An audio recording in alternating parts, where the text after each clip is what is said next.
ಭಾರತದ ಇತಿಹಾಸವನ್ನು ಭಾರತೀಯರು ಬರಿಬೇಕು, ಅದಲ್ಲದೆ ಮುಂದುವರೆದು ಭಾರತೀಯ ಇತಿಹಾಸವನ್ನು ಭಾರತೀಯತೆಯಲ್ಲಿ ಬರಿಬೇಕು ಅಂತ ಹೇಳಿ, ಅದರಲ್ಲಿ ಭಾರತೀಯತೆಯ ಛಾಪು ಅನ್ನೋದು ಇರಬೇಕು. ಮೆಗಾಸ್ತನೀಸ್ ಅವರ ಇಂಡಿಕಾವನ್ನು ಎಲ್ಲರೂ ಕೊಂಡಾಡ್ತಾರೆ. ಆದರೆ ನಿನ್ನೆ ಭಟ್ರೆ ಕಳಿಸಿದ್ದ ಒಂದು ಲೇಖನದಲ್ಲಿ ಹೇಳ್ತಾರೆ, ಸೂರ್ಯ ಅನ್ನೋ ಒಂದು ಪದದಿಂದ ಸುರ ಅನ್ನೋದನ್ನು ತಗೊಂಡು ಸೂರ್ಯನಿಗೆ ಗಾಡ್ ಆಫ್ ವೈನ್ ಅಂತ ಹೇಳಿ ಟ್ರಾನ್ಸ್ಲೇಷನ್ ಅನ್ನು ಮಾಡ್ತಾರೆ. ಹೀಗೆ ಪರಕೀಯರು ಬಂದು ಭಾರತದ ಇತಿಹಾಸವನ್ನು ಓದಿದ್ರೆ ಯಾವ ರೀತಿ ಅವಾಂತರಗಳಾಗತ್ತೆ, ಇತಿಹಾಸದಲ್ಲಿ ಈ ರೀತಿ ಯಾಕೆ ಆಗಬಾರ್ದು ಅನ್ನೋದನ್ನೆಲ್ಲ ನಾವು ನೋಡಿದ್ವಿ. ಭಾರತೀಯತೆಯ ಛಾಪು ಅಂತ ಹೇಳಿದ್ರೆ ಕೆಲವೊಂದು ಡಿಸಿಪ್ಲಿನ್ಸನ್ನು ನಾವು ನೋಡಿ ತಿಳ್ಕೊಳ್ಳೋಣ. ಭಾರತೀಯತೆ ಅಂದರೆ ಏನು ಅಂತ ನೋಡಿ. ಎಲ್ಲಾದರೂ ಒಂದು ಡಿಕ್ಷನರಿಯನ್ನು ನಾವು ಶ್ಲೋಕ ರೂಪದಲ್ಲಿ ಛಂದೋಬದ್ಧವಾಗಿ ಕಾವ್ಯದ ಹಾಗೆ ನೋಡಿದೀವ. ಡಿಕ್ಷನರಿ ಅಂದರೆ ಏನೋ ಒಂದು ಪುಸ್ತಕ ಇರುತ್ತೆ, ಲೀನಿಯರ್ ಆಗಿ ಬರ್ಕೊಂಡು ಹೋಗಿರ್ತಾರೆ. ಆದರೆ ಡಿಕ್ಷನರಿಯನ್ನು ಎಲ್ಲಾದರೂ ಶ್ಲೋಕಗಳ ರೂಪದಲ್ಲಿ ನೋಡಿದ್ದೀರಾ ಅಂತ ಹೇಳಿದ್ರೆ ಬಹುಶಃ ಒಂದೇ ಒಂದು ಪರಂಪರೆಯಲ್ಲಿ ಈ ರೀತಿ ಇದೆ, ಅದು ಭಾರತ. ಯಾಕೆಂದರೆ ಅಮರಸಿಂಹ ಅಮರಕೋಶವನ್ನು ಮಾಡಿದಾಗ ಒಂದು ಡಿಕ್ಷನರಿನ ಸಹ ಛಂದೋಬದ್ಧವಾಗಿ ಬರೀಬೇಕು ಅಂತ ತಿಳಿಯುವಂಥ ಒಂದು ಮನಸ್ಥಿತಿ, ಒಂದು ಕಾಣಿಕೆ ಏನಿದೆ, ಅದು ಭಾರತೀಯತೆ. ಹಾಗೆ ನಾವು ಮ್ಯಾಥಮೆಟಿಕ್ಸನ್ನು ನೋಡಿದಾಗ ಎಲ್ಲರೂ ತಿಳಿದಿರ್ತೀವಿ, ಒಂದು ಲೆಫ್ಟ್ ಹೆಮಿಸ್ಫಿಯರ್, ರೈಟ್ ಹೆಮಿಸ್ಫಿಯರ್ ಅಂತ ಇರುತ್ತೆ. ಅದರಲ್ಲಿ ಒಂದು ಲಾಜಿಕಲ್ ಥಿಂಕಿಂಗ್, ಸ್ಟ್ರಕ್ಚರ್ಡ್ ಥಿಂಕಿಂಗ್ ಅನ್ನೋದನ್ನು ತಗೊಂಡ್ರೆ ಇನ್ನೊಂದು ಕ್ರಿಯೇಟಿವ್ ಥಿಂಕಿಂಗ್ ಅನ್ನೋದು ಇರುತ್ತೆ. ಮ್ಯಾಥಮೆಟಿಕ್ಸನ್ನು ಬೋಧನೆ ಮಾಡುವಾಗ ನಾವು ಎಷ್ಟೋ ಬಾರಿ ಲಾಜಿಕಲ್ ಆ್ಯಂಡ್ ಸ್ಟ್ರಕ್ಚರ್ಡ್ ಆಗಿ ಮಾಡೋ ಇದಿದೆ. ಆದರೆ ಭಾಸ್ಕರಾಚಾರ್ಯರ ಲೀಲಾವತಿಯನ್ನು ನೋಡಿ, ಅದರಲ್ಲಿ ಭಾಸ್ಕರಾಚಾರ್ಯರ ಲೀಲಾವತಿ ಶ್ಲೋಕ ರೂಪದಲ್ಲಿ ಬರುತ್ತೆ. ಅಲ್ಲಿ ಸಹ ಒಂದು ಕಾವ್ಯವನ್ನು ನಾವು ಕಾಣುವಂಥದ್ದು. ಈ ಒಂದು ಜಾಡನ್ನು ನಾವು ಭಾರತೀಯತೆ ಅಂತ ಕರೀಬಹುದು. ಒಂದು ಕಾವ್ಯಾತ್ಮಕವಾಗಿ ಪ್ರಸ್ತುತಪಡಿಸೋದಾದರೆ ಮತ್ತೊಂದು ಆಧ್ಯಾತ್ಮಿಕತೆ. ರಾಮಾನುಜಂ ಅವರು ಹೇಳ್ತಾರೆ, an equation has no meaning for me unless it expresses a thought of God ಅಂತ ಹೇಳ್ತಾರೆ. ಅಲ್ಲಿ ಬ್ರಹ್ಮಸ್ವರೂಪವನ್ನು ಒಂದು ಸಮೀಕರಣ ತೋರಿಸದೆ ಹೋದರೆ ಅದು ನನಗೆ ಈಕ್ವೇಷನ್ನೇ ಅಲ್ಲ, ಸಮೀಕರಣವೇ ಅಲ್ಲ ಅಂತ ಹೇಳ್ತಾರೆ. ಈ ಅಂಡರ್ ಕರೆಂಟ್ ಆಫ್ ಥಾಟ್ ಅನ್ನೋದಿದೆಯಲ್ಲ, ಕೆಳಗಡೆ ಹರಿತಾ ಇರುವಂತಹ ಅಂಡರ್ ಕರೆಂಟ್ ಏನಪ್ಪ ಅಂತ ಹೇಳಿದ್ರೆ ಕ್ರಿಯೇಟಿವ್ ಆಗಿ ಪ್ರೆಸೆಂಟ್ ಮಾಡುವಂಥದ್ದು, ಕಾವ್ಯಾತ್ಮಕವಾಗಿ ಪ್ರೆಸೆಂಟ್ ಮಾಡುವಂಥದ್ದು, ಅದರಲ್ಲಿ ಆಧ್ಯಾತ್ಮಿಕೆಯನ್ನು ತರುವಂಥದ್ದು. ಹೀಗೆ ಈಗ ನಾವು ಮ್ಯಾಥಮೆಟಿಕ್ಸಲ್ಲಿ ನೋಡಿದ್ವಿ, ಒಂದು ಡಿಕ್ಷನರಿನಲ್ಲಿ ನೋಡಿದ್ವಿ. ಹೀಗೆ ನ್ಯಾಯಶಾಸ್ತ್ರದಲ್ಲಿ, ಅನ್ಯಾನ್ಯ ಶಾಸ್ತ್ರಗಳಲ್ಲಿದೆ. ಯಾಕಿದನ್ನು ಹೇಳಿದೆ ಅಂತ ಹೇಳಿದ್ರೆ ಇತಿಹಾಸವನ್ನು ಸಹ ಈ ಒಂದು ಎರಡು ಮಾಪದಂಡಗಳಲ್ಲಿ ನೋಡೋದು ಮಾಗಧೇಯದಲ್ಲಿ ನನಗೆ ಕಂಡಿದ್ದು ಅದು.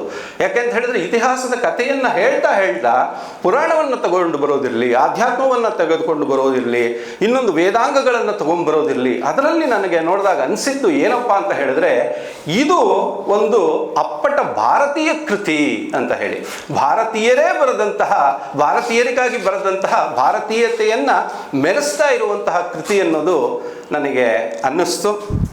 ಮಹತಿ, ಅದೆಷ್ಟು ಚಂದದ ಹೆಸರು ನಿನ್ನದು ಅಂತ ಹೇಳಿ ಮೊದಲುಗೊಳ್ಳುತ್ತೆ ಈ ಪುಸ್ತಕ. ಮಹತಿ ಅಂತ ಹೇಳಿದ್ರೆ ಆ ಮಾಗಧೇಯ, ಮಗಧದ ಮಹಾಜಾನಪದ ಅಂತ ಕರೀತಾ ಇದ್ರು. ಆ ಮಹಾಜಾನಪದದ ಪ್ರಜೆಗಳು ತಮಗೆ ಬೇಕಾದ ಸೌಲಭ್ಯಗಳನ್ನು, ತಮ್ಮ ಕುಂದುಕೊರತೆಗಳು ಏನೇನಿದೆ ಅದನ್ನೆಲ್ಲ ನಿವಾರಿಸ್ಕೊಳ್ತಿದ್ದಂಥ ಒಂದು ಸ್ಥಳವನ್ನು ಸಹ ಮಹತಿ ಅಂತ ಕರೀತಾ ಇದ್ರಂತೆ. ನಾರದರ ಒಂದು ದೈವ ವೀಣೆ ಏನಿದೆ ಅದನ್ನು ಸಹ ಮಹತಿ ಅಂತ ಕರೀತಾರೆ.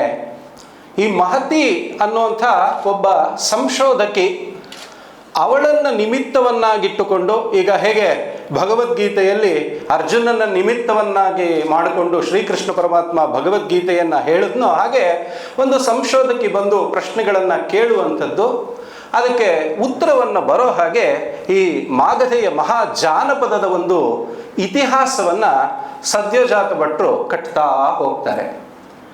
ನನಗೆ ಮಹತಿ ಅದೆಷ್ಟು ಚಂದದ ಹೆಸರು ಅಂದಾಗಲೇ ಈ ಒಂದು ಕೃತಿ ತುಂಬ ಆಪ್ಯಾಯಮಾನ ಅನ್ನಿಸ್ತು. ಯಾಕೆ ಅಂತ ಹೇಳಿದ್ರೆ ನನ್ನ ಮಗಳ ಹೆಸರು ಕೂಡ ಮಹತಿ ಅಂತಾನೆ. ಹಾಗಾಗಿ ಸದ್ಯೋಜಾತ ಭಟ್ಟರ ಮಾನಸಪುತ್ರಿ ಮಹತಿ, ಅವಳಿಗೆ ಒಂದು ಮಾಗಧೇಯದ ಒಂದು ಕಥೆಯನ್ನು ಹೇಳ್ಕೊಂಡು ಹೋಗೋದು ನನಗೆ ತುಂಬ ಹತ್ತಿರ ಅನ್ನಿಸ್ತು.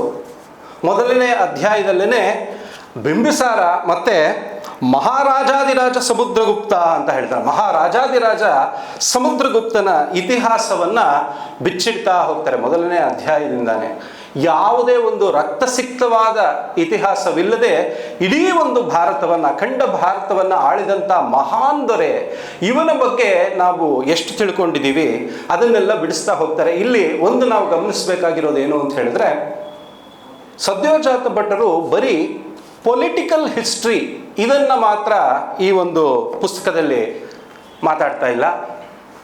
ಈ ದಿನ ನಾವು ಇತಿಹಾಸ ಅಂದರೆ ಏನು, ಇತಿಹಾಸವನ್ನು ಯಾಕೆ ಓದಬೇಕು ಅಂತ ಹೇಳಿದ್ರೆ, ಇತಿಹಾಸ ಅನ್ನೋದು ಒಂದು ಚುನಾವಣೆಯ ಕರಪತ್ರ ಅನ್ನೋ ಮಟ್ಟಕ್ಕೆ ನಾವು ತಲುಪಿದ್ದೀವಿ. ಇತಿಹಾಸ ಅಂತ ಹೇಳಿದ್ರೆ ಅದು ಚುನಾವಣಾ ಕರಪತ್ರ ಅಲ್ಲ, ಇದು ಒಂದು ಕಾಲದ ಎಲ್ಲೆಯನ್ನು ಮೀರಿದಂತಹ ಜ್ಞಾನದ ಅನುಭವ ಅಂತ ನಾವು ತಿಳ್ಕೋಬಹುದು. ಡಾಕ್ಟರ್ ನಾ ಸೋಮೇಶ್ವರ ಅವರು ಹೇಳಿದ್ರು, ಸೂರ್ಯಪ್ರಕಾಶ್ ಪಂಡಿತ್ ಅವರು ಹೇಳಿದ್ರು, ಹೇಗೆ ಆರ್ಯ ದ್ರಾವಿಡ ಅಪಸಿದ್ಧಾಂತ ಏನಿತ್ತು, ಆರ್ಯ ದ್ರಾವಿಡ ಅಪಸಿದ್ಧಾಂತ ಈ ಮಿತ್ತುಗಳನ್ನು ಹೇಗೆ ರಾಜಕೀಯಕ್ಕಾಗಿ ಹುಟ್ಟು ಹಾಕಿದ್ರು, ಈ ಬಗ್ಗೆ ಎಲ್ಲ ನಾವು ಸಾಕಷ್ಟು ತಿಳ್ಕೊಂಡಿದ್ದೀವಿ, ಸಾಕಷ್ಟು ಮಾತನ್ನು ಕೂಡ ಆಡಿದ್ದೀವಿ. ಆದರೆ ಬರೀ ಈ ಒಂದು ಪೊಲಿಟಿಕಲ್ ಹಿಸ್ಟ್ರಿಯನ್ನು ಈ ಪುಸ್ತಕದಲ್ಲಿ ಮಾತಾಡ್ತಾ ಇಲ್ಲ. ಇಂತಹ ಒಂದು ಸಂದರ್ಭದಲ್ಲಿ ಮಾಗಧೇಯದಂತಹ ಕೃತಿ ಭಾರತದ ಒಂದು ಅಂತರಾಳದ ಕಾಣಿಕೆಯನ್ನು ಕೊಟ್ಟಿದೆ. ಭಾರತದ ಅಂತರಾಳ ಅಂದರೆ ಏನು? ಒಂದು ಕಾವ್ಯಾತ್ಮಕತೆ, ಒಂದು ಆಧ್ಯಾತ್ಮಿಕತೆ ಮತ್ತು ಒಂದು ಇತಿಹಾಸವನ್ನು ಒಂದು ಕಲಾಕೃತಿಯ ರೀತಿಯಲ್ಲಿ ನೋಡುವಂಥದ್ದು ಏನು ಭಾರತದ ಕಾಣಿಕೆ ಇದೆ, ಅದನ್ನು ಈ ಕೃತಿ ತೋರಿಸ್ತಾ ಇದೆ. ಒಂದು 5,000 ವರ್ಷದ ಇತಿಹಾಸವನ್ನು ಸುಲಲಿತವಾಗಿ ಒಂದು ರೀತಿ ಲಲಿತ ಮನೋಹರವಾದ ಶೈಲಿಯಲ್ಲಿ ಅವರು ಬಿಡಿಸ್ತಾ ಹೋಗ್ತಾರೆ. ಆ ಬಿಡಿಸ್ತಾ ಹೋಗೋದ್ರಲ್ಲಿ ಪುರಾಣದ ಉಲ್ಲೇಖ ಬರುತ್ತೆ, ಜಾತಕ ಕಥೆಗಳ ಉಲ್ಲೇಖ ಬರುತ್ತೆ, ಯಾಸ್ಕರ ನಿರುಕ್ತ ಬರುತ್ತೆ, ಹಾಗೆ ಪುರಾಣ ಇತಿಹಾಸಗಳು, ಹಾಗೆ ಶಿಲಾಶಾಸನಗಳು. ಇವತ್ತು ನೋಡಿ ಈ ಸ್ಮರಣಿಕೆಯನ್ನು ಕೊಟ್ಟಿರೋದು ಸಹ ಸಮುದ್ರಗುಪ್ತನ ಒಂದು ಶಿಲಾಶಾಸನವನ್ನು ಸ್ಮರಣಿಕೆಯಾಗಿ ಕೊಟ್ಟಿದ್ದಾರೆ. ಹೀಗೆ ಶಿಲೆಗಳಲ್ಲಿ ಅಡಗಿದ ಸತ್ಯದ ಜನಕರೇ ಇವರು ಆಗಿರೋದ್ರಿಂದ ಇದರಲ್ಲಿ ಇವೆಲ್ಲವೂ ಇರುತ್ತೆ.